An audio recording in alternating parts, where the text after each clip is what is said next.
إن الحمد لله نحمده ونستعينه ونستغفره ونعوذ بالله من شرور أنفسنا ومن سيئات أعمالنا. من يهده الله فلا مضل له ومن يضلله فلا هادي له، وأشهد أن لا إله إلا الله وحده لا شريك له، وأشهد أن محمدا صلى الله عليه وسلم عبده ورسوله. يا أيها الذين آمنوا اتقوا الله حق تقاته ولا تموتن إلا وأنتم مسلمون. يا أيها الناس اتقوا ربكم الذي خلقكم من نفس واحدة وخلق منها زوجها وبث منهما رجالا كثيرا ونساء، واتقوا الله الذي تساءلون به والأرحام إن الله كان عليكم رقيبا. يا أيها الذين آمنوا اتقوا الله وقولوا قولا سديدا يصلح لكم أعمالكم ويغفر لكم ذنوبكم، ومن يطع الله ورسوله فقد فاز فوزا عظيما. ألا إن أصدق الكلام كلام الله، وخير الهدي هدي محمد صلى الله عليه وسلم، وشر الأمور محدثاتها، وكل محدثة بدعة، وكل بدعة ضلالة، وكل ضلالة في النار. حياكم الله جميعا. تفضل الشيخ سمير. بارك الله فيكم الشيخ. بسم الله والحمد لله والصلاة والسلام على رسول الله. مرحبا بكم. Bienvenue à vous en ce lundi 23 Jumada al-Oula 1443 de l'Hégire, correspondant au 27 décembre 2021, pour ce 13e cours sur le résumé de la biographie du prophète alayhi salatu wassalam et de ses 10 compagnons. مختصر سيرة النبي صلى الله عليه وسلم وسيرة أصحابه العشرة رضي الله عنهم, de l'imam Abdul Ghani al-Maqdisi alayhi rahmatullah, qu'Allah Azza wa Jal lui fasse miséricorde, et expliqué par notre cheikh Abu Abdillah Mohammed Chalabi hafidhahullahu ta'ala. Donc c'est le cours numéro 13 de la Sira. Naam. Allah subhanahu wa ta'ala nous aide. Ensuite, ce cours, il parle spécialement du prophète sallallahu alayhi wa sallam. Naam, de ses caractéristiques, de ses qualités, de Allah يبارك. C'est un cours très important بإذن الله سبحانه وتعالى. نعم. Donc توكلنا على الله. تفضل. La description de l'élu sallallahu alayhi wa sallam. Il a été rapporté d'Anas ibn Malik radiyallahu anhu qu'il a dit: Abu Bakr le véridique radiyallahu anhu disait quand il voyait le prophète alayhi salatu wassalam arriver: l'honnête, l'élu appelle au bien, tel l'éclat de la pleine lune qu'entourent les ténèbres. Et il a été rapporté d'après Abu Hurayra radiyallahu anhu qu'il a dit: Omar ibn al-Khattab radiyallahu anhu récitait la parole de Zuhayr ibn Abi Sulma au sujet de Harim ibn Sinan qui disait: si tu devais être autre chose qu'un être humain, tu serais celui qui éclaire lors de la nuit de pleine lune. Et cela en parlant bien sûr du prophète sallallahu alayhi wa sallam. Ensuite, vous avez peut-être remarqué que dans ce cours, il n'y a pas l'arabe, c'est directement en français, car d'un côté, c'est lent, même très lent, et de l'autre, en arabe, c'est vraiment des mots fusha, vraiment fusha, naam, et que j'ai dit, je passe directement en français, surtout que ceux qui m'entendent sont beaucoup plus francophones qu'arabophones. Naam. Puis Omar disait, ainsi que ceux qui partageaient son assise: c'est ainsi qu'était le messager d'Allah alayhi salatu wassalam, et personne d'autre que lui n'était ainsi. Et d'après Ali ibn Abi Talib radiyallahu anhu qui a dit: le messager d'Allah sallallahu alayhi wa sallam était blanc de couleur, teinté de rose. Donc le prophète sallallahu alayhi wa sallam, quand on imagine comme ça, moi-même j'imaginais comme ça autrefois, avant de lire sa description sallallahu alayhi wa sallam. Moi je l'imagine un brun. Un brun. Pourquoi déjà?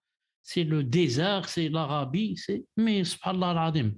Blanc, il était blanc de couleur, teinté de rose. Teinté de rose. C'est pas le blanc, blanc à 100%, qui n'attire pas, non. Un blanc teinté de rose. Teinté de rose, Le noir de ses yeux était vif. Le noir de ses yeux, sallallahu alayhi wa sallam, était vif. Donc même ses yeux étaient de couleur noire. Donc ni bleu, ni vert, mais de couleur noire. Et un noir vif, Ses cheveux étaient doux, sa barbe était épaisse, Sa chevelure atteignait les lobes de ses oreilles. Ses cheveux étaient doux. Sa barbe était touffue, épaisse. Naam. Ce n'est pas comme la barbe de certains ou des frères musulmans, ou comme ça, comme un trait. Naam. Comme la barbe des acteurs de cinéma. Non, sa barbe était épaisse, touffue. Naam. Pourquoi? Parce qu'il la laisse pour Allah subhanahu wa ta'ala, c'est pas pour les gens. C'est pas pour plaire aux gens ou aux femmes ou là, non. Pour Allah subhanahu wa ta'ala. Donc, ça lui importe peu ce que vont dire les gens de cette barbe. Parce que maintenant, quand elle est épaisse ou touffue, les gens toujours critiquent. Ils disent, toi, tu n'as pas d'importance à ta barbe. Là. Non. Moi, ma mère, plusieurs fois, c'est son elle me dit, quand tu dors, je vais venir te la couper. Surtout Mskina qu'elle est malade, donc elle croit qu'elle fait quelque chose de bien. Et tu vas voir, tu ne veux pas un peu, en prendre un peu. Tu vas voir, tu vas dormir, je vais te la couper. Oui, pourquoi? Parce que les gens, quand ils voient une barbe comme ça, ils pèsent le touffu, ils croient que elle est abandonnée. Non, ça n'a rien à voir. Touffu, épaisse, mais la personne s'en occupe. Non. Sa chevelure atteignait les lobes de ses oreilles. Les lobes de ses oreilles. Non. Les poils du milieu de sa poitrine à son ventre étaient fins. Subhanallah al-Azim. Donc, les Sahaba, radiyallahu ta'ala anhum, n'ont rien ici de sa description. Même les poils de sa poitrine, ils disent comment qu'ils étaient, ils les décrivent. Ils étaient fins. Son cou était tel un vase en argent. Son cou, Allah yibarak, tel un vase en argent, même si je puis dire brillant, lumineux. Sa poitrine jusqu'au nombril était parcourue de poils telle une ligne. Il n'y avait pas d'autre poils que cela sur son ventre et sa poitrine. Ensuite, ce qui est bien dans ce cours, c'est plus on connaît sa description, sallallahu alayhi wa sallam, et plus peut-être que on est enclin, avec l'aide d'Allah subhanahu wa ta'ala, à le voir dans le songe. Parce que quelqu'un qui ne le connaît pas, il ne peut pas le voir. Ce n'est pas possible de quelqu'un qui ne connaît rien du prophète, rien de sa description, ni s'il est petit, ni s'il est grand, ni s'il a des cheveux noirs, ni s'il a des cheveux, par exemple, blancs, par exemple. Il ne sait pas s'il a des yeux noirs ou des yeux verts. Ensuite, il va dire, j'ai vu le prophète. Comment? Ce n'est pas possible. Il faut d'abord connaître sa description. Ensuite, Inch'Allah Ta'ala, demander à Allah Azza wa Jalla de t'aider pour que tu le vois dans le songe. Ses paumes de main et ses pieds étaient rugueux. Lorsqu'il marchait, il s'inclinait comme s'il dévalait une pente, et quand il marchait, il semblait se défaire d'un rocher. Subhanallah, il avait une marche spéciale. Lorsqu'il marchait, il s'inclinait comme s'il dévalait une pente. Vous voyez, quand on descend d'une pente, par exemple, on est incliné, on a le buste vers l'avant, la tête vers l'avant, c'est comme si on allait tomber sur notre visage. Et quand il marchait, il semblait se défaire d'un rocher. Pour expliquer un peu cela, on peut dire que lorsqu'il marchait, pour aller comme ça de l'avant, il faudrait qu'on ne marche pas sur les talons. C'est comme si on marchait un peu sur la pointe des pieds. Donc on est toujours un peu vers l'avant. Et moi j'ai essayé maintes fois de marcher comme ça, mais c'est très difficile. Et dans tout le monde, il n'y avait que Fatima radiyallahu ta'ala anha qui marchait comme lui, comme on va le voir bi'idhnillahi subhanahu wa ta'ala. عن عائشة رضي الله عنها قالت: ما رأيت أحدا كان أشبه كلاما وحديثا برسول الله صلى الله عليه وسلم من فاطمة. Aïcha radiallahu anha a dit: je n'ai jamais vu personne dont les paroles ressemblaient davantage à celles du messager d'Allah sallallahu alayhi wa sallam que Fatima. وكانت إذا دخلت عليه قام إليها فقبلها ورحب بها. Et lorsqu'elle entrait face à lui sallallahu alayhi wa sallam, il se levait, l'embrassait et lui souhaitait la bienvenue. وكذلك كانت هي تصنع به. Et elle faisait de même envers lui sallallahu alayhi wa sallam. Donc on voulait parler de sa façon de marcher, que Fatima radiyallahu ta'ala, sa fille, lui ressemblait beaucoup dans sa démarche. Mais aussi, avant de parler de cela, aussi ici, c'est dit que elle lui ressemblait même dans la façon de parler. Le prophète islam avait une façon spéciale de parler. Aïcha indique ici que Fatima yani, vraiment lui ressemblait dans la façon de parler. Maintenant, on passe à la façon de marcher. نعم. عن عائشة رضي الله عنها قالت: أقبلت فاطمة تمشي كأن مشيتها مشي النبي صلى الله عليه وسلم، فقال النبي صلى الله عليه وسلم: مرحبا بابنتي، ثم أجلسها عن يمينه أو عن شماله. Fatima radiallahu anha marchait comme marchait le prophète alayhi salatu wassalam. Alors le prophète sallallahu alayhi wa sallam lui dit: bienvenue à ma fille. Ensuite, il la fit asseoir à sa droite ou à sa gauche. ثم أسر إليها حديثا. Puis il lui dit une parole en secret. فبكت فقلت لها لم تبكين. Alors elle se mit à pleurer et je lui demandai: pourquoi pleures-tu?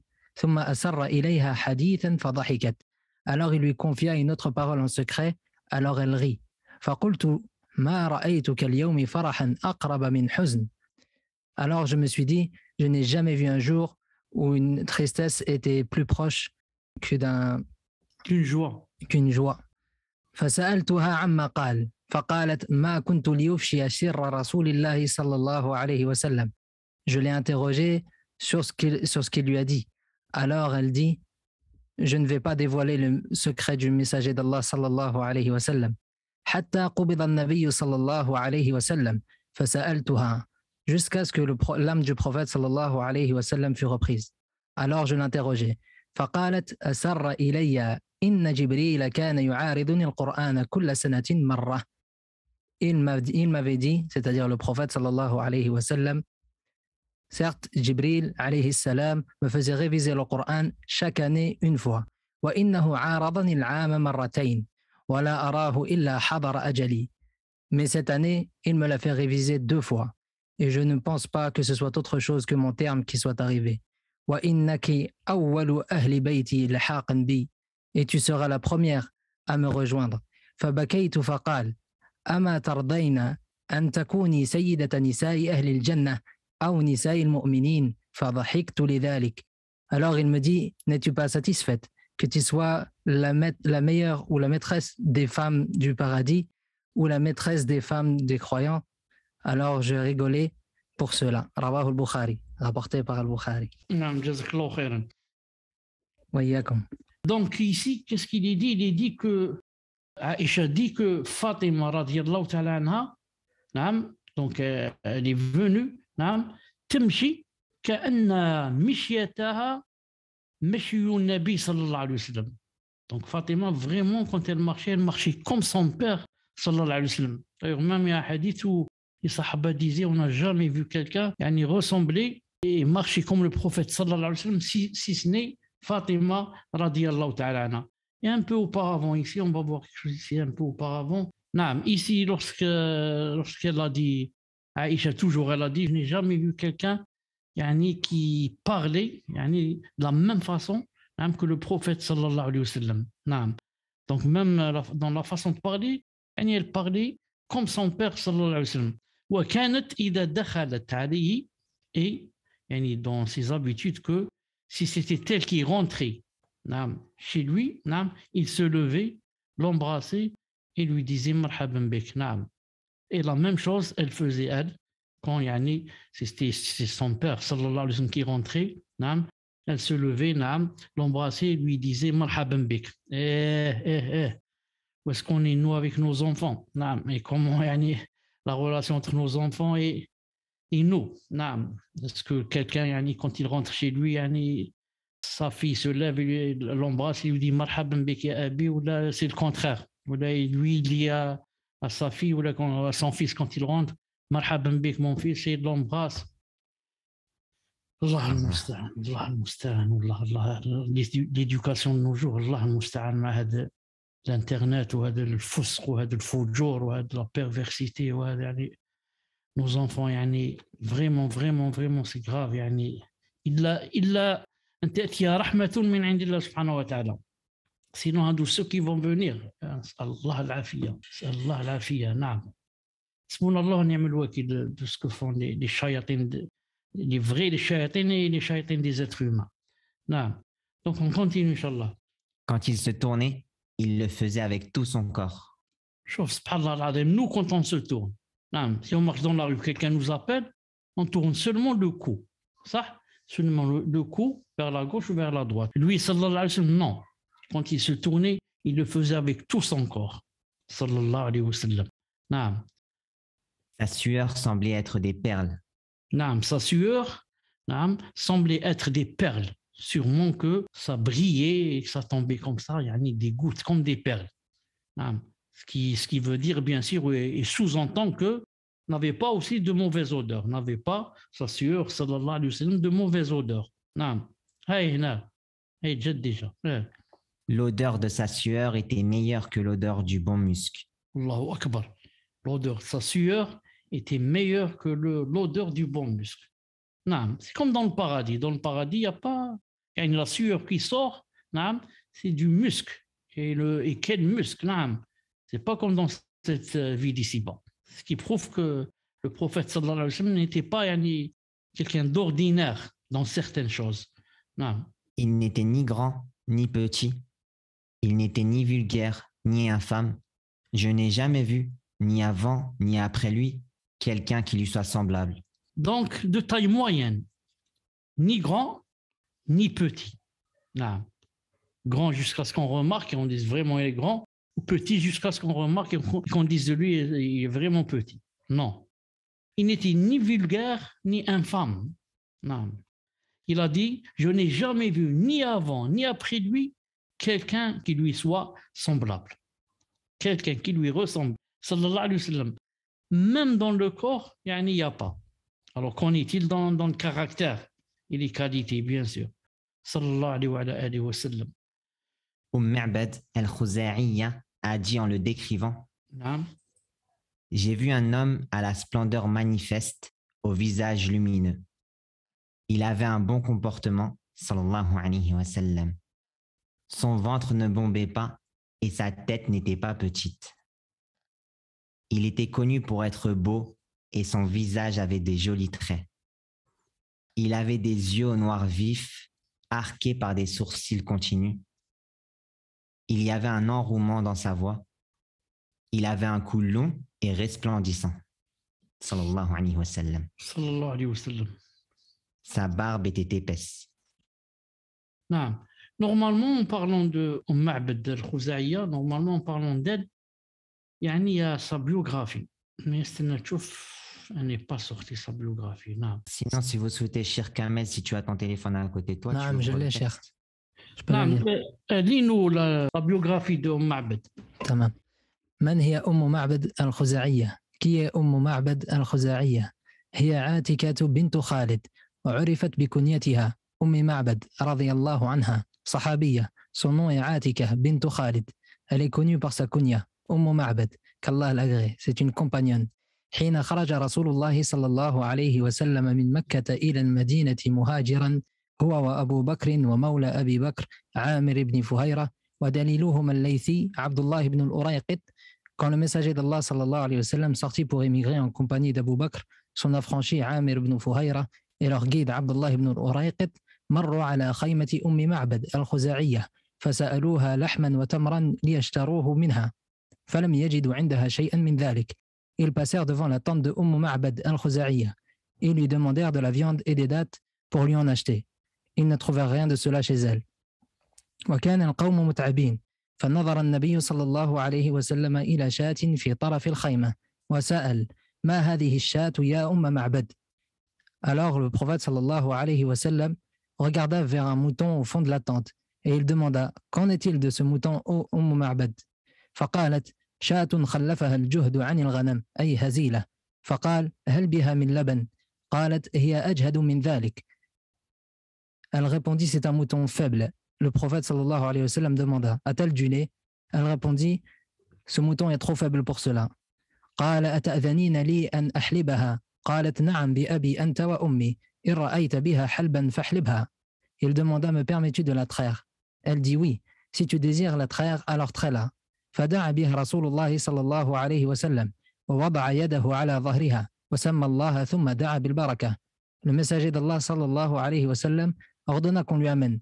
Alors il plaça sa main sur son dos, sur le dos du mouton, il prononça le nom d'Allah, ensuite il invoqua Allah pour demander la bénédiction. فامتلأ ضرعها لبنا فشرب هو وأصحابه. ثم أراحوا ثم حلب ثانيا فيها بعد ذلك حتى ملأ الإناء ثم غادره عندها وارتحلوا عنها. Sa mamelle se remplit alors de lait, alors il but ainsi que ses compagnons, puis ils se sont reposés. Puis le prophète sallallahu alayhi wa sallam a trait pour une deuxième fois le mouton jusqu'à remplir le récipient, puis ils quittèrent Ma'bad. Intaha. Jazakallahu khairan. Donc, Ma'bad, c'est une compagnonne.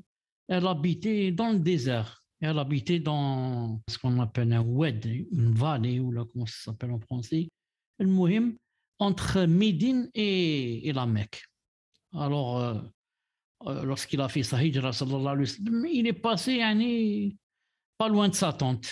Et elle les a accueillis et il s'est passé ce qui s'est passé, entre autres, ce miracle, comment une brebis qui était vraiment presque malade, vraiment maigre, au point où cette brebis ne sortait pas avec les autres moutons pour dehors. Pourquoi? Parce que vraiment fatiguée, et presque malade, maigre, très faible, et il pose sa main sur son dos et il fait des doigts, et subhanallah al-azim, ses mamelles se remplissent de lait jusqu'à la traire 2 fois, sallallahu alayhi wa sallam. On continue, Inch'Allah ta'ala. Donc, remarquez aussi ici, il était connu pour être beau et son visage avait de jolis traits. Donc, le prophète islam était connu pour être beau. Et certains même ont dit qu'il était plus beau que Youssouf, parce que Youssouf, on donne l'exemple de Youssouf dans la beauté. Certains ont dit peut-être que notre prophète sallam était plus beau. On continue, Inch'Allah. Et dans une version, entre ses épaules se trouvait le sceau de la prophétie. Il est le sceau des prophètes. Donc, entre ses épaules se trouvait le sceau de la prophétie. Le sceau, un dalil, un khatam, quelque chose qui prouve qu'il était le prophète et en même temps que c'était le dernier des prophètes. C'est quoi le sceau de la prophétie? Tfaddal. خاتم النبوة قطعة لحم بين كتفيه صلى الله عليه وسلم بقدر بيضة الحمامة عليها شعرات مجتمعات. Qu'est-ce qu'il avait sallallahu alayhi wa sallam entre ses épaules? Tfaddal. C'est un morceau de chair qui se trouve entre ses épaules sallallahu alayhi wa sallam de la taille d'un œuf de pigeon. Il y a sur cette partie des poils rassemblés. Donc le khatam, le sceau qu'il avait entre ses épaules, sallallahu alayhi wa sallam, c'était un morceau de chair de la taille d'un œuf de pigeon, un petit, et sur lequel étaient rassemblés des poils. L'œuf de pigeon, c'est à peu près cela. C'est pas grand, c'est petit par rapport, si on compare avec l'œuf de la poule, par exemple. Pour avoir une idée plus précise, on compare avec la main. Regardez une main, ce qu'elle peut prendre comme combien qu'elle prend d'œufs de pigeon. Donc c'est petit. Sinon, si c'était des œufs de la poule, peut-être 2 ou 3 dans la main, pas plus. Ce qu'il avait entre les épaules avait cette taille à peu près. De tous les gens, sa main était la plus généreuse. C'est impossible qu'il y ait quelqu'un qui soit plus généreux que lui, sallallahu alayhi wa sallam. Quelqu'un qui n'a pas peur, il n'a pas peur de la pauvreté. Il ne sait pas c'est quoi la pauvreté. Le vrai tawakkul, le grand tawakkul. Une fois, il était dans la salat. Ensuite, il a vite fait. Il a dit salam alaykoum. Il est vite rentré dans la maison. Ils se sont étonnés, les sahaba. Qu'est-ce qui s'est passé? Ensuite, il est vite ressorti. Il a dit quand j'étais avec un peu d'or dans sa main. Il a dit quand j'étais dans la salat, je me suis rappelé que il y avait un peu d'or que j'ai oublié de distribuer. Il a dit mais je viens de me rappeler dans la salat. Alors subhanallah al-azim, il dit pas laisse demain ou après-demain ou la semaine prochaine. Non, maintenant je dois le donner. Il est vite rentré et est sorti avec et l'a distribué bi'idnillah azza wa jal. Sa poitrine était la plus large. Ses paroles étaient les plus véridiques. Sallallahu alayhi wa sallam. Tout ce qu'il dit est véridique et vérité. Jamais il ne ment. Les kuffars l'appelaient l'amin. L'amin, c'est quelqu'un qui digne de confiance. Digne de confiance. Et Et c'est lui qui a dit, sallallahu alayhi wa sallam, que parmi les signes de l'hypocrite, quand il parle, il ment. Parmi les signes de l'hypocrite. Quand il parle, qu'est-ce qu'il fait? Il ment, parmi l'un des 4 signes. Ensuite, les gens sont créés comme ça, dans leur nature, yani que les gens n'aiment pas celui qui ment. Ensuite, à force que quelqu'un ment, maintenant, s'il va dire la vérité, on ne va pas le croire. On dit, ah, laisse tomber, c'est un menteur. N'écoute pas ce qu'il dit, c'est un menteur. Et comme ça, subhanallah al-azim. Non. Le plus fidèle à ses engagements. Même avec les kuffars. Jamais il ne donne, par exemple, un engagement. Il prend un engagement avec des kuffars. Ou bien il donne un rendez-vous, et il ne respecte pas. Jamais ça s'est passé. Même avec des kuffars. Même avec des kuffars. Très fidèle à ses engagements. D'ailleurs, regardez quand dans Sahih al-Bukhari, quand Mughira ibn Shu'ba est venu lui dire que je suis venu embrasser l'islam. Il a ramené avec lui un sac, un sachet, comme ça, comme un grand sachet plein. Il lui a dit, c'est quoi ça? Il lui a dit, l'or des kuffars. Moi, j'étais avec les kuffars, il laissait chez moi des amanettes. Maintenant, moi, je suis venu. En même temps, l'islam, je rentre et j'embrasse l'islam. En même temps, on profite de cet or. Il a dit, sallallahu alayhi wa sallam, l'islam, d'accord, ton islam, on l'accepte. Mais ce que tu as ramené des kuffars, on ne l'accepte pas. Ça veut dire qu'il faut le rendre aux kuffars. Comparez cela avec ceux qui disent, les kuffars, on peut les voler. Les kuffars, on peut attaquer une banque et prendre ce qu'on peut. Ce sont des kuffars. Les kuffars, on peut faire l'usure avec eux, riba. On est dans un pays de kuffar, on peut faire riba. On ne fait pas riba seulement dans un pays musulman. Comparé avec ces djouhad et ces khawarij et le prophète sallallahu alayhi wa sallam, comment qu'il était. Son comportement était le plus doux, le plus noble à côtoyer. Anas radiyallahu ta'ala anhu, qui a travaillé, je ne sais pas si on dit le verbe travailler chez lui pendant 10 années. Chez le prophète sallallahu alayhi wa sallam. L'a servi. Qu'il a servi, pendant 10 années, il a dit jamais le prophète sallallahu alayhi wa sallam ne m'a dit pour une chose que je n'ai pas faite, pourquoi tu ne l'as pas faite? Ou pour une chose que j'ai faite, pourquoi tu l'as faite? Jamais. C'est-à-dire, il se trompe. Il lui dit fais quelque chose, il ne la fait pas. Ou ne fais pas cette chose, il l'a fait. Il m'a dit jamais, il m'a dit pourquoi ceci, pourquoi cela. Vraiment un comportement des plus doux. Comme il n'y a pas plus d'eau, il n'y a pas. C'est pour ça qu'il était le plus noble à côtoyer. Qui ne veut pas côtoyer une personne pareille, subhanallah al-azim. Sallallahu alayhi wa sallam. Il inspire naturellement le respect à celui qui le voit. Allah subhanahu wa ta'ala lui a donné cette qualité que le fait que tu le vois, tu sens le respect envers lui.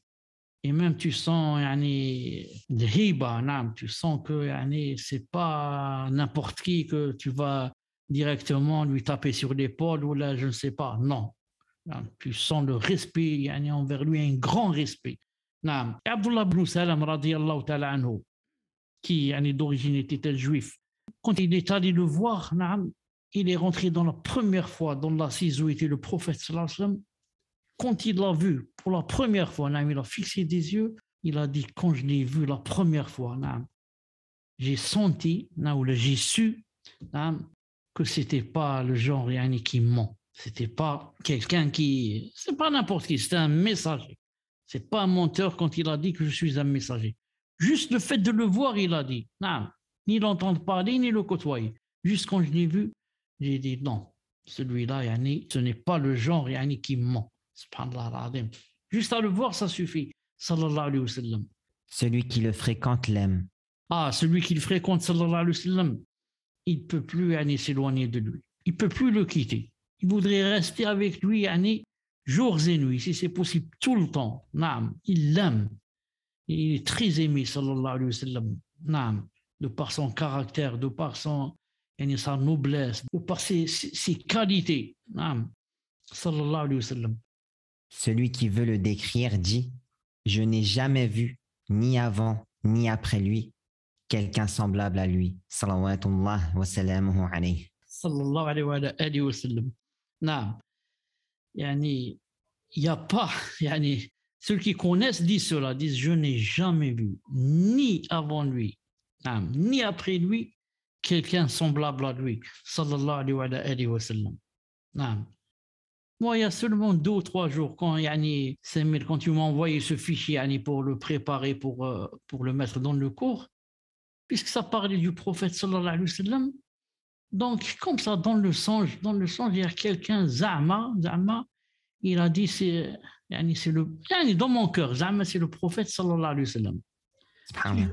Je me suis approché comme ça de lui, Zama. C'est comme dans une photo, là. J'ai agrandi la photo. J'ai dit dans mon cœur, j'ai dit non, je ne suis pas convaincu, c'est pas lui, c'est pas lui. Et il n'y avait pas cette joie dans le cœur. Toujours dans le rêve, j'ai appelé mon épouse, je lui ai dit, viens voir. Elle s'est assise, je lui ai dit, regarde, celui-là, je lui ai dit, je ne suis pas convaincu que c'est le prophète sallallahu alayhi wa sallam. Ensuite, j'ai bien vu, chauve, le début du crâne, des cheveux à gauche, à droite et derrière, et des lunettes comme un médecin ou là. Dans le rêve, j'ai dit à mon épouse, je lui ai dit, celui-là, c'est un Égyptien. Déjà, tu sens que c'est pas lui. Quand c'est lui, tu sens ton cœur vibrer. Tu sens peut-être la chair de poule. Et déjà, comme ça, chauve, et les lunettes, tout ça, c'est pas lui, sallallahu alayhi wa sallam. C'est pour ça que beaucoup croient que si dans le rêve, tu vois quelqu'un et tu sens que c'est le prophète, sallallahu alayhi wa sallam, alors c'est lui. Pourquoi il se base sur le hadith que le shaitan ne peut pas venir en mon apparence, ne peut pas se transformer en mon apparence. Donc, tout ce qu'on voit comme personne, c'est le prophète sallallahu alayhi wa sallam. Ah, c'est pas vrai. C'est pas ça le sens du hadith. Ça, le shaitan ne peut pas venir en son apparence, l'apparence du prophète sallallahu alayhi wa sallam. La vraie. Mais il peut venir dans une autre apparence et te dire c'est moi le prophète. Comme l'Égyptien que j'ai vu. Mais qu'il vienne dans sa vraie forme, avec ses vraies qualités, avec son vrai physique, avec tous les détails qu'on vient de voir, alors que c'est pas lui, c'est un shaitan, c'est impossible. C'est impossible. Mais il peut venir sous une autre apparence.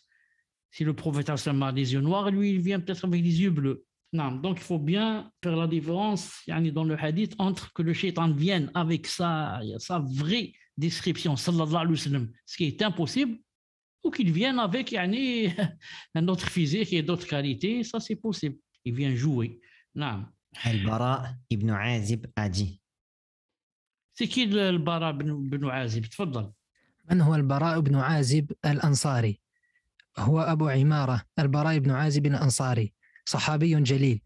Il est Abu Imara al-Bara ibn Azib al-Ansari, un illustre compagnon. شارك في غزوات الرسول صلى الله عليه وسلم.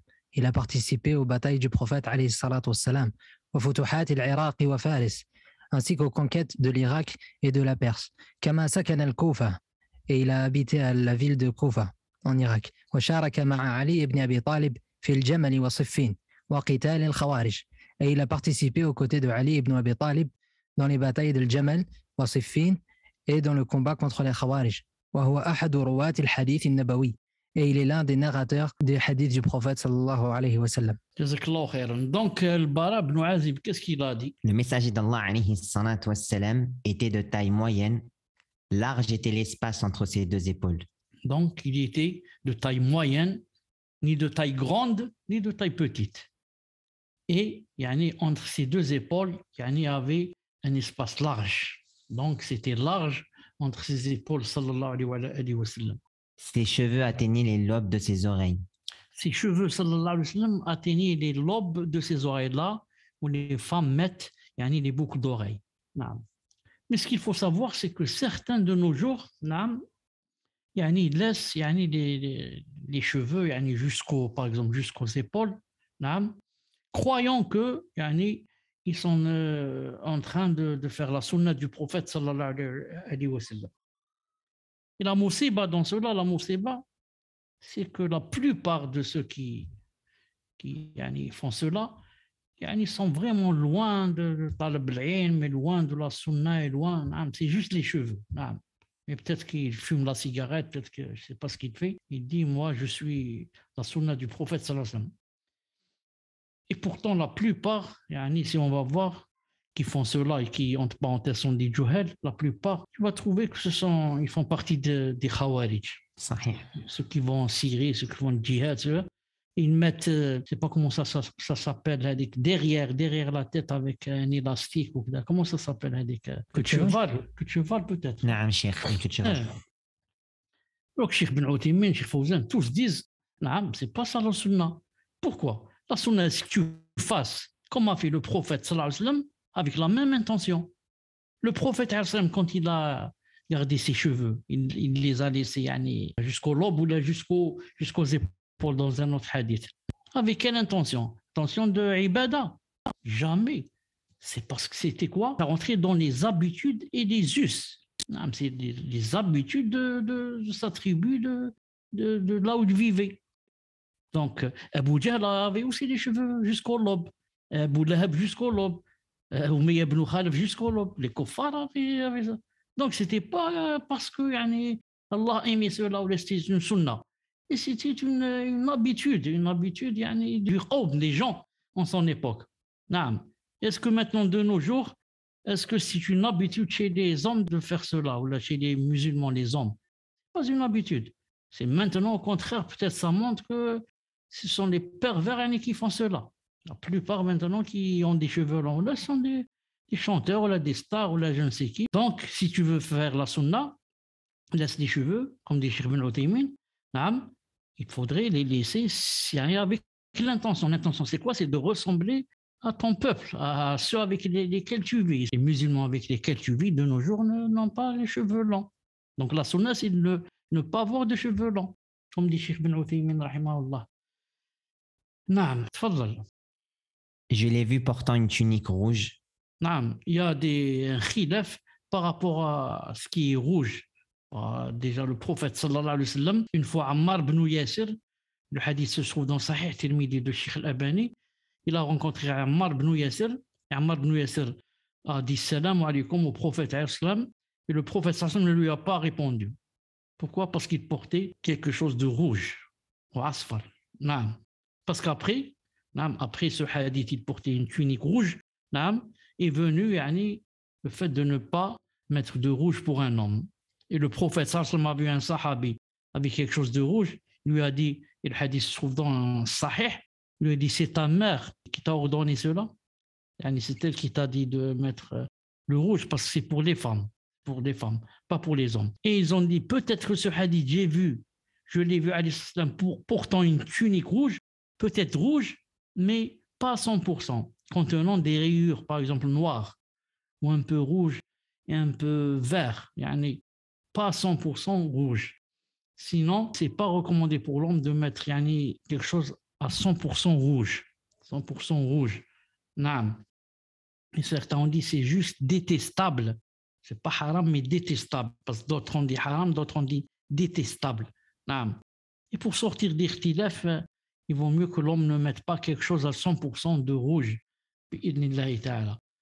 Je n'ai jamais rien vu qui soit plus beau que lui, sallallahu alayhi wa sallam. Sallallahu alayhi wa sallam. Comme la lueur de la lune. Sallallahu alayhi wa sallam. Je n'ai jamais rien vu qui soit plus beau que lui. Sallallahu alayhi wa sallam. Ses sourcils étaient longs et courbés. Ils se rejoignaient au milieu. Ses sourcils, sallallahu alayhi wa sallam, étaient longs et courbés. Ils se rejoignaient au milieu. Abu Ubaid a dit, cela n'est guère connu de la description du prophète alayhi salatu wassalam, sauf dans ce hadith, celui d'Ma'bad. Ce qui est connu de sa description est qu'il n'y avait aucune jonction entre ses sourcils. Plutôt, l'espace entre ses sourcils était lumineux. Voir El-Bidaya wa Nihaya, tome 8, page 444 à 445. Donc voilà le plus vrai. Ce qui est connu de sa description, sallallahu alayhi wa sallam, est qu'il n'y avait aucune jonction entre ses sourcils. C'était vide entre les sourcils. Plutôt, l'espace qu'il y avait entre ses sourcils était lumineux. Il y avait comme de la lumière entre ses sourcils, sallallahu alayhi wa sallam. Quand il se taisait, il impressionnait. Et quand il parlait, il dominait et reflétait la somptuosité. Non, c'était pas quelqu'un qui parlait comme on parle nous, on rabâche et on ressasse, on parle comme ça dans le vide, toujours les mêmes phrases, les mêmes mots. Non, sallallahu alayhi wa sallam n'était pas comme ça. Non. Ou bien il parlait, il dominait, non, et il ne disait que des choses qui étaient bien sûr véridiques et des choses où il y a des fawaïd, que ce soit dans la dunya ou dans l'au-delà. Ou bien alors il se taisait. Non. Et quand il se taisait, il impressionnait. Il impressionnait avec le fait qu'il se taise. Et la plupart du temps, il se taisait beaucoup plus qu'il ne parlait, sallallahu alayhi wa sallam. Et quelqu'un qui ne parle pas beaucoup, c'est quelqu'un qui est respecté. Vous savez pourquoi? Quelqu'un qui parle beaucoup, on lui dit arrête. Wallah, arrête. Tu dis n'importe quoi et tu parles beaucoup, arrête, femme. Mais quelqu'un qui ne parle pas beaucoup, on veut l'entendre parler. Et quand il dit une phrase, ça nous plaît, ça nous fait même de la joie. On sent que ça a de la valeur. Et en fait, ça a de la valeur. Ça a de la valeur parce que quelqu'un qui ne parle pas beaucoup, ça veut dire qu'il réfléchit avant de parler. Pas quelqu'un qui dit n'importe quoi, qui n'arrête pas de parler. C'est pas comme ça qu'était le prophète sallallahu alayhi wa sallam. Il ne parlait que pour dire quelque chose qui a un sens, qui a une valeur. Sinon, il se taisait. ولهذا جاء في الحديث الصحيح dans le hadith authentique من كان يؤمن بالله واليوم الآخر فليقل خيرا أو ليصمت. Celui qui croit en Allah et au jour dernier, qu'il dise quelque chose de bien ou qu'il se taise. Sallallahu alayhi wa sallam. Hadith authentique. من كان يؤمن بالله واليوم الآخر فليقل خيرا, qu'il dise quelque chose de bien ou qu'il se taise. Pas des futilités. De loin, il était le plus beau et le plus merveilleux des hommes, et de près le meilleur. Ça donc, on l'a vu plusieurs fois. Il était le plus beau et le plus merveilleux des hommes. De loin. Le voir de loin, c'est comme une lumière. Et de près, quand on le voit de près, c'était le meilleur. Son discours était très agréable, clair et concis, ni trop court au point qu'on ne le comprenne pas, ni trop long au point qu'on s'en lasse. On aurait dit que ses paroles étaient les perles d'un collier qui tombaient de sa bouche. Sallallahu alayhi wa sallam. Son discours était très agréable, clair et concis. Clair, ne cherche pas des mots difficiles, les synonymes. Clair, le muhim que les gens comprennent. Et concis. Pas long avec des répétitions, non, très concis. Ni trop court au point qu'on ne comprenne pas ce qu'il est en train de dire, qu'est-ce qu'il a dit, ni trop long au point qu'on s'en lasse et qu'on se dise quand est-ce qu'il va se taire. Non, on aurait dit que ses paroles étaient les perles d'un collier qui tombait de sa bouche. Sallallahu alayhi wa sallam. D'ailleurs, il a dit dans le hadith authentique, il a dit Utitu jawami' al-kalim. C'est un hadith authentique. C'est-à-dire Allah Ta'ala m'a donné jawami' al-kalim. Qu'est-ce que ça veut dire jawami' al-kalim? Ça veut dire une façon de parler, cette façon qui me permet de glober beaucoup d'idées dans des phrases très courtes. Et ça, c'est pas donné à tout le monde. Des fois, quelqu'un pour t'expliquer une chose simple, il va des phrases et des phrases, il va tourner comme ça, tourner en rond, un quart d'heure pour te dire une phrase qu'il voulait dire. Une phrase.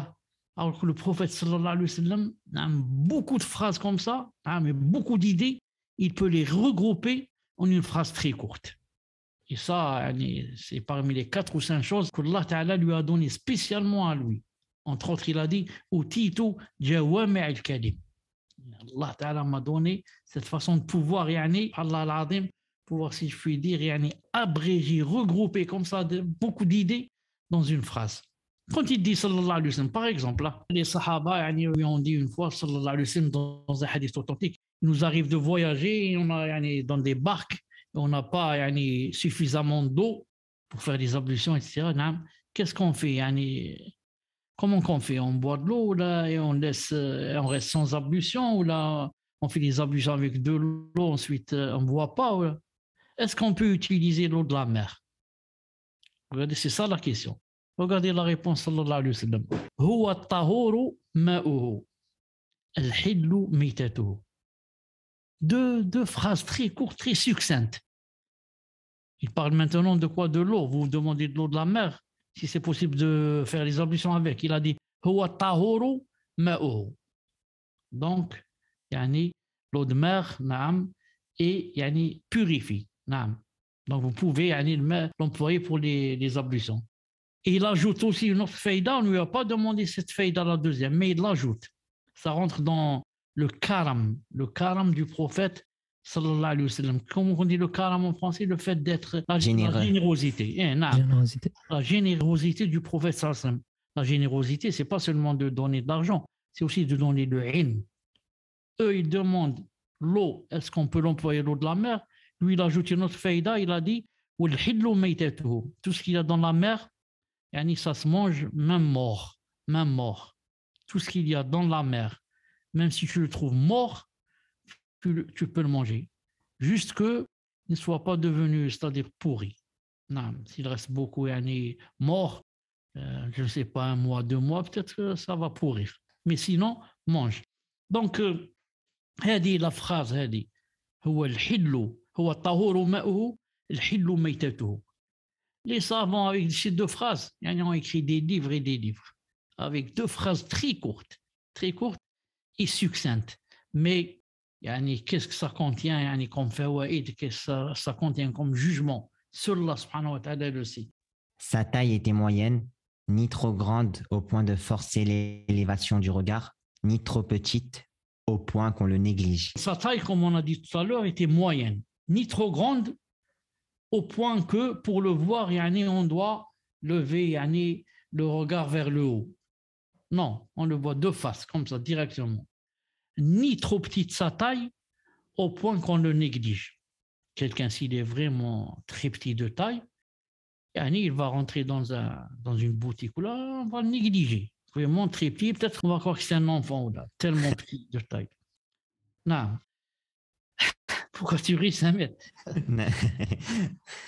Non. Donc, alhamdoulilah, il est de taille moyenne, au milieu.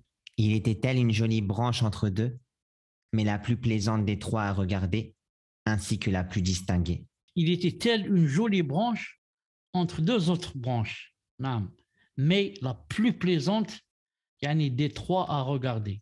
3 branches, mais ça, lui, sallallahu alayhi wa sallam, sa branche, c'était celle qu'on trouvait de plaisir à voir beaucoup plus que les 2 autres. D'ailleurs, elle était la plus distinguée. Elle était la plus distinguée des 3 branches. Il avait des compagnons qui l'entouraient. Tout le temps, entouré de gens, entouré de compagnons, radiyallahu ta'ala anhum, qui trouvaient beaucoup de plaisir à être à côté de lui, et trouvaient beaucoup de difficultés à s'éloigner de lui, sallallahu alayhi wa sallam, et à le quitter, même pour aller chez eux, pour aller dormir, si c'était possible d'être jours et nuits avec lui, sallallahu alayhi wa sallam. Quand il parle, il l'écoutait avec attention. Quand il donnait un ordre, il rivalisait d'ardeur pour l'exécuter. Quand il parlait, sallallahu alayhi wa sallam, il n'y avait pas quelqu'un il est en train de l'écouter avec, en train de couper ses ongles ou là, en train de, je ne sais pas quoi faire. Non, il l'écoutait avec attention, avec avidité, subhanallah, les yeux rivés sur lui, sallallahu alayhi wa sallam. Toute oreille, comme on dit. Et quand il donnait un ordre, il rivalisait pour l'exécuter. Qui l'exécute avant l'autre? Tout le monde voulait que ce soit lui qui exécute cet ordre. Pour que le prophète sallallahu alayhi wa sallam soit content de lui, soit ravi de lui. Alors que, comme disent même les kuffars reconnaissent cela. Ils disent, sallallahu alayhi wa sallam, ils disent, ce prophète était magnifique, il avait cette spécificité, subhanallah al-azim, quand il donne un ordre. Tous veulent l'exécuter sans qu'il leur donne quelque chose en contrepartie, ni argent, ni rien. Ils disent qu'alors que nous, par exemple, les rois ou les présidents, quand ils donnent des ordres, si ce n'était la peur d'être emprisonné ou là, personne ne veut exécuter. Allah, personne ne veut exécuter. Mais j'exécute, ou bien j'ai peur de la prison, ou bien j'ai j'ai un but, naam, pour qu'il soit content de moi, qu'il me donne des choses, ou là, qu'il me rapproche de lui, ou là, naam. Mais les autres, non, les compagnons, non. Radiyallahu ta'ala anhum. Il était servi et entouré, mais jamais renfrogné ni sot. Naam. Fin de la parole de Ma'bad al-Khuzai'iyya. Donc, c'était au Ma'bad radiyallahu ta'ala anha qui a donné sa description du prophète sallallahu alayhi wa sallam. Maintenant, on va voir une autre description de, par exemple, Anas ibn Malik. Anas ibn Malik al-Ansari radiyallahu anhu a décrit le messager d'Allah sallallahu alayhi wa sallam en disant: Donc, qui est Anas ibn Malik d'abord? Anas ibn Malik est l'un des compagnons du prophète sallallahu alayhi wa sallam ayant vécu le plus longtemps. Il était un Ansar né à Médine et faisait partie des Banu Khazraj. Sa mère était Rumaysa bint Milhan, surnommée Sulaym, et son père, Malik ibn Nadr, qui lui mourut non musulman. Dès l'âge de 8 ans, Anas devint un compagnon fidèle du prophète alayhi salatu wassalam et resta avec lui jusqu'à sa mort, c'est-à-dire pendant 10 ans. À l'âge de 8 ans, Sulaym, sa mère, le prie et a lâché le prophète sallallahu alayhi wa sallam et lui dit: Ya Rasulallah, Khudaymouk, Ya Rasulallah, fais de sorte que accepte-le, qu'il te serve, qu'il te serve. Regardez comment elle pense à son enfant. Elle l'a pas pris, je ne sais pas où. Il va faire, je ne sais pas, du karaté ou je ne sais quoi. Non, elle le prend chez le prophète sallallahu alayhi wa sallam pour que il apprenne de lui, pour que il vive vraiment dans un paradis sur terre. Ça ne veut pas dire que c'est interdit de laisser les enfants faire le karaté ou là. Non, déjà, il n'y avait pas ça en leur temps. Mais c'est dire, regardez comment pensaient les mères d'autrefois. Comment pensaient les mères d'autrefois. Non, tfadal. Après la mort du prophète, alayhi salatu wassalam, Anas participa aux conquêtes de l'islam dont il commanda la cavalerie lors du siège de la solide forteresse de Shushtar en Perse. Il se rendit ensuite à Damas, puis s'installa à Bassora en Irak, où il resta jusqu'à sa mort, à l'âge de 100 ans. Subhanallah, il a vécu 100 ans. Non. Il fut le dernier compagnon à mourir après Abu Tufayl et connut en personne Abu Hanifa. Anas ibn Malik rapporta 12 667 hadiths, dont 668 figurent dans le Sahih al-Bukhari et Sahih Muslim. Il est donc ainsi considéré par les sunnites, par les gens de la sunna, comme un des plus grands narrateurs, digne de confiance et faisant partie des meilleurs compagnons. Radiyallahu anhu. Donc, radiyallahu ta'ala anhu, il a vécu 100 ans. Et il a eu beaucoup d'enfants et petits-enfants, beaucoup. Car le prophète alayhi salam lui a fait une doua en ce sens. Et riche aussi, car le prophète alayhi salam lui a fait aussi une doua en ce sens. Donc, il est le dernier sahabi à mourir après Abu Tufayl. Il était très proche du prophète sallallahu alayhi wa sallam parce qu'il l'a servi. Alors, il va décrire le prophète sallallahu alayhi wa sallam. Et peut-être qu'il n'y a pas quelqu'un qui le connaît plus que lui. Il était un homme de taille moyenne, ni grand, ni petit. Son teint était blanc rosé, ni blanc pâle, ni mat. Ses cheveux n'étaient ni crépus, ni frisés, ni lisses. Elle dit, j'essaie d'imaginer donc comment ils sont, mais je n'arrive pas. Ses cheveux n'étaient ni crépus, ni frisés, ni lisses. Non, ni crépus, ni lisses. Disons au milieu. Non, ni des cheveux frisés, ni des cheveux lisses. Donc des cheveux, disons, au milieu. Non. Ses cheveux étaient lâchés, sallallahu alayhi wa sallam. Sallallahu alayhi wa sallam. Parce qu'il avait des cheveux assez longs, des fois jusqu'au lobe et des fois jusqu'aux épaules. Mais ils étaient lâchés. Et Hind ibn Abi Hala a dit: C'est qui d'abord Hind ibn Abi Hala? Qui est Hind ibn Abi Hala? هو ابن أبي هالة التميمي ربيب النبي صلى الله عليه وسلم. C'est Ibn Abi Hala al-Tamimi, le fils d'une des épouses du prophète alayhi salam qui a grandi près de lui. Ummuhu Khadijatu zawju nabi sallallahu alayhi wa sallam. Sa mère était Khadija, l'épouse du prophète sallallahu alayhi wa sallam. Et le nom de son père était An-Nabbash ibn Zurara. Il était radiyallahu anhu extrêmement fasih, extrêmement éloquent, et il a été tué avec Ali radiallahu anhu le jour de la bataille del Jamal, du chameau. Donc Hind, c'est un garçon. Moi, au début, j'ai cru que c'était une fille, Hind. Alors que c'est un garçon. Donc Hind, ça peut s'appeler yani, pour un garçon, une fille. Donc c'est le fils de Khadija, radiallahu ta'ala anhu. Donc le prophète, sallallahu alayhi wa sallam, hein, je crois que Hind appelle yani, le prophète, sallallahu alayhi wa sallam, mon beau-père. Parce que نعم شيخ. c'est ça. Non. Donc il est mort. est mort, tué, non, lors de la bataille du chameau. Donc Hind, celui-là, il va décrire le prophète sallallahu alayhi wa sallam. Qu'est-ce qu'il va dire de lui? Le messager d'Allah alayhi salatu wassalam était imposant et révéré. Son visage rayonnait comme brille la lune de la nuit du destin. Non, un visage rayonnant. Pourquoi le visage rayonne? C'est d'après ce qu'il y a dans le cœur. Si c'est dans le cœur plein de lumière, la connaissance d'Allah subhanahu wa ta'ala, il connaît Allah avec ses attributs, ses noms, se rapproche beaucoup de lui. Il a un cœur yani, subhanallah, plein de lumière. Cette lumière se reflète sur le visage. C'est pour ça que, regarde si tu vois quelqu'un, par exemple, un drogué ou quelqu'un qui vend de la drogue ou un alcoolique, ou là, s'il a le visage qui rayonne. Ou là, un voleur ou là, un sadique, ou là, tout son visage presque noir. D'après yani, les ténèbres qu'il y a dans le cœur qui sont reflétées sur son visage. Mais le prophète, sallallahu alayhi wa sallam, son visage rayonnait comme brille la lune de la nuit du destin. Sallallahu alayhi wa sallam. Il était plus grand que l'homme de taille moyenne et plus petit que l'homme de très grande taille. Donc plus grand que l'homme de taille moyenne. C'est-à-dire il n'était pas seulement moyen, mais un peu plus grand. Et plus petit qu'un homme de très grande taille. Un homme de très grande taille, combien qu'il doit faire à peu près? Disons peut-être 1m90. نعم شيخ.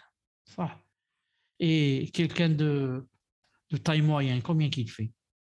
1m75, 80 maximum. 80 peut-être, c'est beaucoup. C'est un peu grand. Ouais. C'est un peu 1m75, grand. je pense. Quand on dit que quelqu'un il le vante ou là, ils disent il fait 1m80. صحيح. Je pense peut-être de taille moyenne, peut-être 70, 1m70. Et de très grande taille, 90.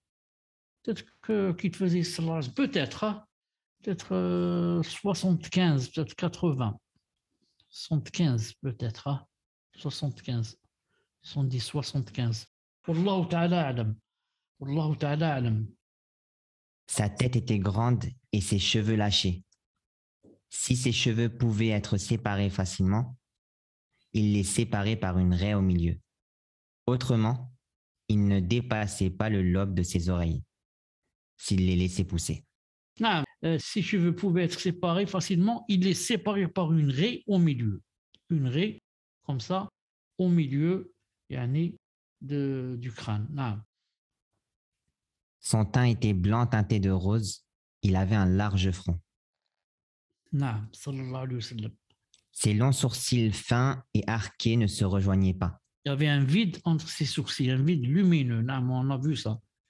Une veine entre eux se gonflait lorsqu'il était en colère. Lorsque sallallahu alayhi wa sallam se mettait en colère, entre parenthèses, il se mettait en colère tout le temps, ou alors presque tout le temps, pour des choses qui ont rapport avec la religion, pas la dunya.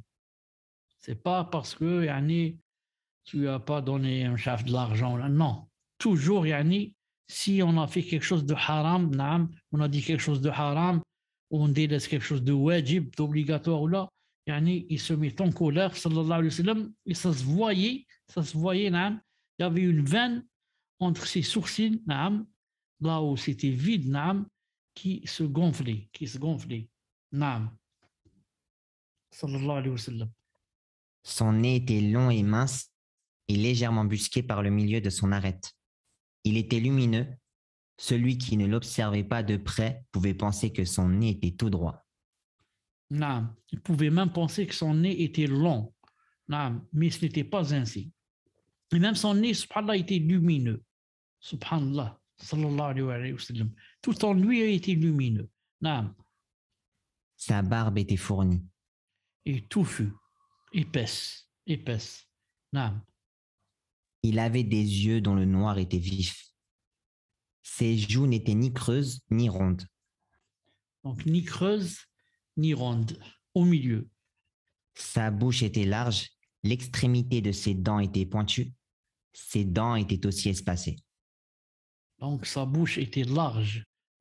C'est pas une petite bouche, non, une bouche large. L'extrémité de ses dents était pointue. Ses dents étaient aussi espacées. Il avait de très belles dents. Naam. Ses poils entre la poitrine et le nombril formaient une ligne mince. Donc, on n'a rien ici de sa description, sallallahu alayhi wa sallam. On aurait dit que son cou était celui d'une figurine, telle la clarté de l'argent. Naam. Son cou, subhanallah al-azim, yani brillait. Naam. On dirait un vase yani, qui brille, telle la clarté de l'argent. Sa silhouette était harmonieuse, son corps était massif et bien formé. Sallallahu alayhi wa sallam. Son ventre et sa poitrine étaient alignés. Sa poitrine était plate. Large était l'espace entre ses deux épaules et ses articulations étaient imposantes. Donc, il avait yani, les épaules vraiment larges. Naam. Il y avait un espace vraiment large, comme on a dit. On a vu ça entre ses deux épaules. Ce qui paraissait de son corps rayonnait. Naam. Tout ce qui paraissait de son corps, ce qui paraissait des vêtements, rayonnait. Le milieu de sa poitrine et son nombril étaient reliés par des poils qui le parcouraient formant une ligne. Sa poitrine et son ventre étaient dépourvus de poils autres que ces derniers. Naam. Des poils couvraient ses avant-bras et ses épaules. Sallallahu alayhi wa sallam. Sa poitrine était large. Naam. Son buste était large. Ses avant-bras étaient longs. Ses paumes de main étaient bien grandes. Ses Donc, mains et ses pieds étaient rugueux. Naam. Il avait des mains yani, assez grandes. Des mains assez grandes. Naam. Ses doigts étaient étendus. Sallallahu alayhi wa sallam. Ses avant-bras et ses tibias étaient droits et sans bosse. Naam. Sa voûte plantaire était bien courbée. Le dessus de ses pieds était bien lisse au point que l'eau s'en écoulait facilement. Le dessus de ses pieds était bien lisse, au point que l'eau s'en écoulait facilement. Naam. Il marchait avec énergie. Sa démarche tendait vers l'avant par son dynamisme. Il marchait avec sérénité. Donc sa démarche tendait vers l'avant, car quand il marchait, c'est comme s'il descendait d'une pente. J'ai dit tout à l'heure que je crois qu'il ne mettait pas ses talons sur terre. Il appuyait un nez sur le début des pieds. Début des pieds. Non. De temps en temps, j'essaie de faire cela, mais c'est difficile. Non. C'est pour ça que Fatima, radiallahu ta'ala anha, je crois que c'était la seule qui pouvait l'imiter dans cela. Et je crois qu'elle faisait cela sans imitation. Peut-être qu'elle le faisait de nature comme ça. Non. Sans faire d'effort. Non. Sinon, ce n'est pas facile de marcher comme ça avec le buste vers l'avant, pas en étant tout droit comme on marche nous. Non, en ayant le buste comme ça vers l'avant, comme si les talons ne touchent pas le sol. Non. C'est comme si tu croyais qu'il descendait de quelque chose. Non. Ses pas étaient grands et rapides. On aurait dit qu'il dévalait une pente. Non. Il ne marche pas comme nous, comme ça avec des petits pas. Non. Des grands pas et assez rapides. Non. Il était plein de dynamisme et d'énergie, sallallahu alayhi wa sallam. C'est pas comme nous, des malades, qui tout juste, si on marche, alhamdoulilah. Lorsqu'il se retournait, il retournait tout son corps. Non, ça, je ne pense pas que nous, on le fait. Nous, quand on se retourne, on tourne seulement la tête, non, ou bien le cou. Mais lui, sallallahu alayhi wa sallam, il retournait tout son corps. Inch'Allah, on va apprendre à faire comme lui, sallallahu alayhi wa sallam, dans des choses qu'on peut faire. Non. Il baissait le regard, il regardait plus la terre que le ciel. Sa manière de voir était pour l'essentiel de la réflexion, sans chercher à fixer ce qu'il regardait. Il baissait beaucoup le regard. Non, il regardait beaucoup plus la terre que le ciel. Donc, c'est pas comme nous, quand on marche, mais on regarde à droite, à gauche et en haut. ce qui se passe au 3e étage, c'est qui cette femme là-bas au 4e? Jamais. Il baisse le regard, il voit beaucoup plus la terre que le ciel. C'est rare qu'il regarde comme ça. Il regarde beaucoup plus la terre. Quand on regarde la terre, on est loin des fitna. Ça ou là. On est loin des fitna. Qu'est-ce qu'on regarde? Les cailloux, je sais pas, les cigarettes qui sont jetées par terre. Mais quand on lève la tête, surtout de nos temps, ce n'est pas facile. Ce n'est surtout dans des pays où sont loin de l'islam et des préceptes de l'islam.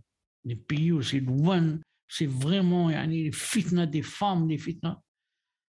Allah al-Musta'an. Donc c'est très bien de faire la sunna du prophète, de marcher en ayant le regard baissé bi'idhnillah azza wa jal. Ensuite, sa manière de voir était pour l'essentiel de la réflexion, sans chercher à fixer ce qu'il regardait.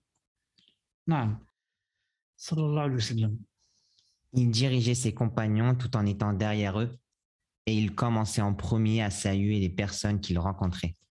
Certains ont dit ça, cette dernière description, ils ont dit était live. Cheikh Al-Albani a dit c'est hadith faible. Il a dit hadith faible. Naam.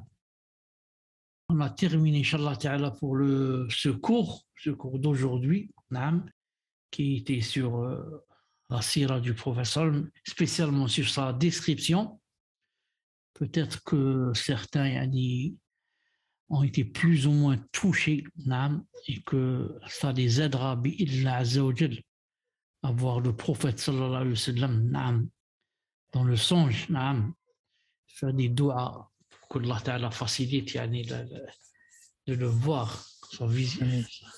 Et on se donne rendez-vous, Inch'Allah Ta'ala, très bientôt, dans un prochain cours, Inch'Allah Ta'ala. Subhanakallahumma wa bihamdik. أشهد أن لا إله إلا أنت أستغفرك وأتوب إليك. بارك الله فيكم pour les admins et بارك الله فيكم pour vous qui avez assisté avec nous. À très bientôt, Inch'Allah Ta'ala. جزاكم الله خيرا شيخ. بارك الله فيكم. أحسن الله شكر إليكم. الله لكم. شكرا.